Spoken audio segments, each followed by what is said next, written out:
കാട്ടുതീയിൽ നിന്ന് ഗോകുലങ്ങളെ രക്ഷിച്ച കഥയും ഋതുവർണ്ണനവും.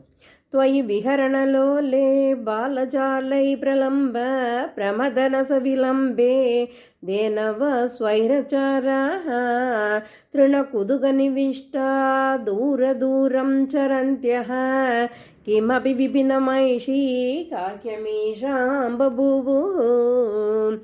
अनधिगतनिदाग क्रौर्यवृन्दावनान्ताद् बहिरितमुपयाताः काननं देनावस्थाः तव विरहविषण्णाः ऊष्मलग्रीष्मताप प्रसरविसरदम्बस्याकुलाः स्तम्भमापुः तदनु सहसहायैः दूरमन्विष्य शौर्ये गलितसरणिमुञ्जारण्यसञ्जातखेतं पशुकुलमभिवीक्ष्य क्षिप्रमानेदुमाराद् त्वयि गतवदिः सर्वदोऽग्निर्जृम्भे सकलहरिदिदीप्ते घोरभाङ्गारभीमे शिगिनिविहतमार्गाः अर्धदग्धा इवार्ताः आह भुवनबन्धो पाहि पाहीति सर्वे शरणमुपगतास्त्वां तापहर्तारमेकम् अलमलमधिभीत्य सर्वतो मीलयध्वं दृशमिति तव वाचा मीलिताक्षेषु तेषु क्वनु दवदहनोऽसौ कुत्र मञ्जाडवी सा सपदि ववृतिरेते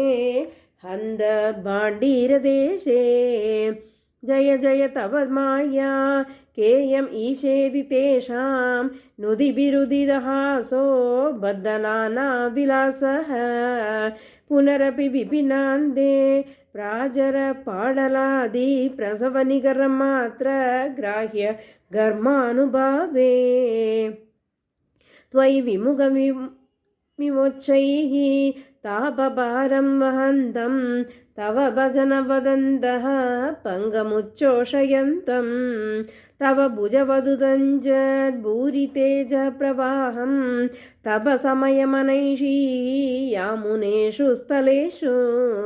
तदनु जलदजालैः त्वद्वपुस्तुल्यभाभिः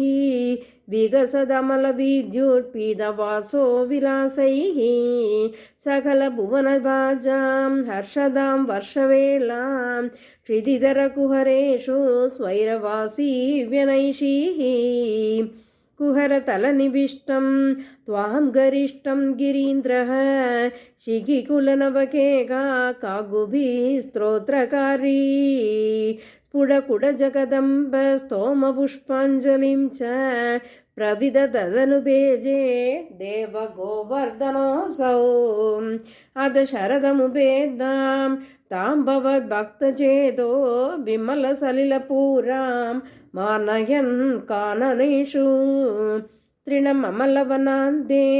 चारुसञ्चारयन् गाः पवनपुरपदे त्वं देहि मे देहसौख्यम् सर्वत्र गोविन्दनामसङ्कीर्तनं गोविन्द गोविन्द।